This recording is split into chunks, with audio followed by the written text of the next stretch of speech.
So, the other night I was talking to my friends about Night Rain and the bosses ported from other FromSoft games. I'm kind of the Souls old head of our group, and I think it's so funny to soyjack out about, like, the centipede demon while my pals fight on confused. I started a joke about them adding something from Armored Core, because the idea of seeing this guy try to dodge this cracked me up. It tickled my fancy. It would be hype as fuck. And then I played Mohrta.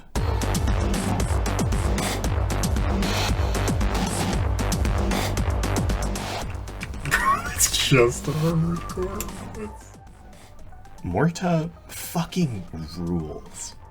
I played it a little bit back and genuinely loved it so much that I have to spread the gospel. If I had to describe it in 2 words, the first would be radical, and the second would be inspired. Honest to God, I spent a good chunk of my playtime slack-jawed, because just look at this. Creative and gorgeous are understatements to the talent on display. What's even more impressive is that all of this is made in GZ Doom. Now, I'm no techno wizard, games programming is basically magic from my perspective, but I can at least recognize that this is an incredibly impressive technological achievement. But like I said, tech stuff just isn't my forte. I'm much more of an art enjoyer who thinks lots about feelings and themes and vibes, which, if I haven't made clear, are exquisite. Mohrta is absolutely overflowing with humanity and creativity. You can just feel the love for games as an artistic medium oozing from every corner. While the invocation of GZ Doom certainly places Mohrta in the realm of the boom shoot, the devs at Psyos seem happy to push against the traditional conventions that make the genre a bit stale at times. A key selling point of the game is its non-linearity. Mohrta features 5 different worlds with 3 levels apiece, all of which can be bounced between whenever the player desires through a hub world. This is really clever. By ignoring linearity, the devs had a lot more aesthetic wiggle room to play with between worlds, and being able to change between these worlds at any time helps each one to never overstay its welcome. Although I never felt the need to do this, because each level is so differentiated from the last.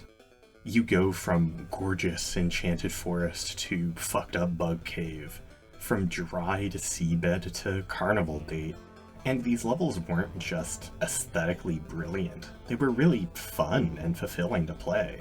Deviating again from boom shoot conventions, the game doesn't really have that many secrets. There are a few cute Easter eggs and some mildly useful upgrades, but it never hides like a level or a gun behind some esoteric secret you would only learn from a guide.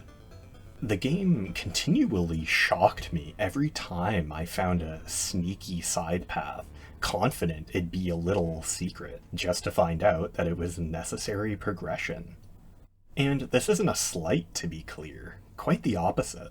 More than anything, I was impressed by the game's willingness to hide progression from the player. It made the world really rewarding to explore and play through.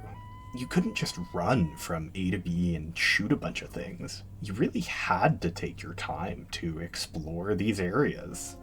And this call to slow the game down and move away from the twitchiness of games like Dusk or Ultra Kill really works to differentiate this game from its peers. It makes for a wholly unique experience, especially for an FPS. You have to be considerate in your actions. Just look at how slow you move, how long it takes to heal. You can't animation cancel out of shooting or reloading, a fact which can punish you for positioning poorly. When's the last time a shooter punished anyone like this? Combat is tense in the best way. You're constantly running these little risk assessments. Where can I reload safely? Which enemy should I take out first? Do I heal now to be safe? Or wait until I'm more hurt to save on resources? While I refuse to demean Mohrta and say it's just like a little game that rhymes with shark tools, it absolutely scratches that itch of exploring a dark, fantastical, strange place. The Strange is practically the best name they could have come up with for the game's setting. It is perfectly descriptive of everything you'll see. Strange worlds, strange guns, and strange creatures. I had to fit this in somewhere, but Mohrta features some amazing little guys.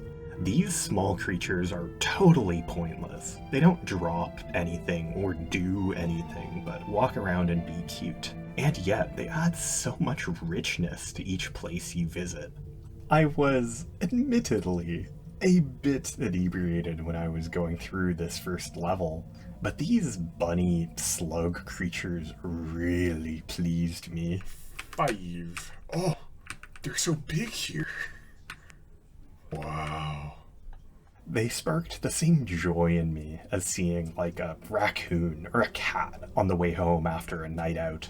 And as much as I've tried to synthesize the more mechanical reasons I enjoyed the game, it was these weird, specific vibes that really stuck with me.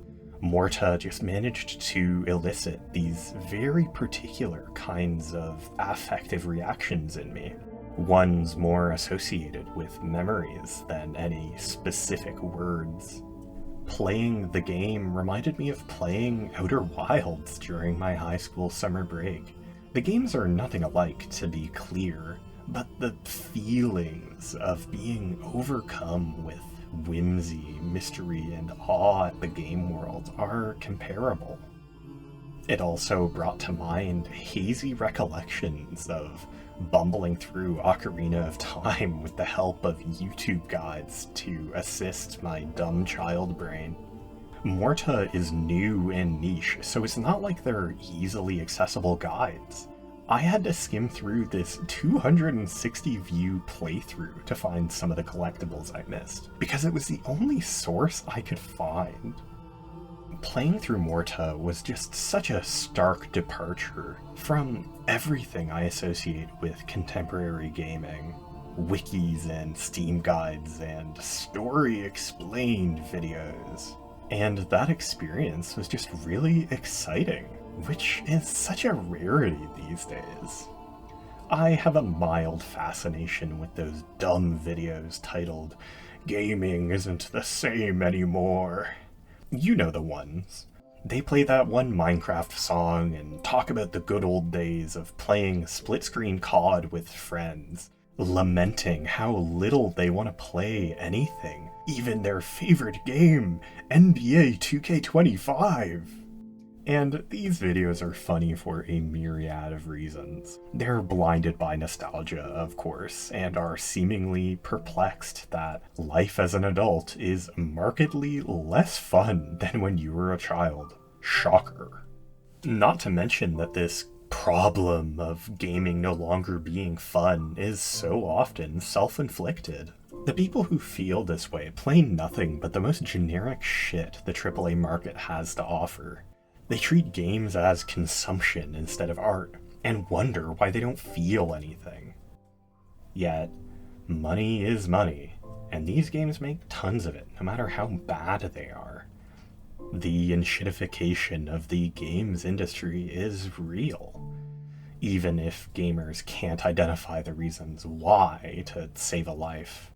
In an industry where the industrialization of LLMs contributes to our ever-worsening crisis of climate change, and their use is cheered on by morons and executives happy to see the soul sucked out of art. Mohrta was such a refreshing experience because it was made with so much heart, so much humanity. I could feel the love that was put into this game. And I just wanted to recognize that in my own little way. Mohrta is a beautiful gem, and I'm glad it exists. And you should play it. play Mohrta. It is really good and fun and strange.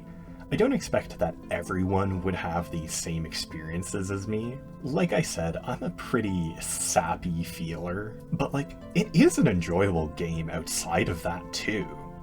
If you're a FromSoft head, play the game. If you like boom shoots, play the game with a bit of an open mind. If you're an art enjoyer with a tendency towards the weird and unnerving, play this game. I'm not messing around here. This is not a suggestion. This is a threat. Play Mohrta, or else I will find you. I will slowly infiltrate your life. Jokes aside, thank you for watching this little video. I was in the midst of working on my next Elden Ring video when I played this game, and I just had to spread the good word. It was a lovely little refresh that I got to experience over the holidays, and I really enjoyed it. Life and school permitting, my video on Elden Ring will hopefully be out in the next 2 months, so get hyped for more woke Elden Ring analysis. I'm also gleefully awaiting to see how much of my life is devoured by Pathologic 3, so I'd expect something on that once they let me play the damn thing. Come on, I'm on the edge of my seat. If any of that sounds up your alley, I'd appreciate it if you stuck around. And like always, thank you dearly for your attention and your time.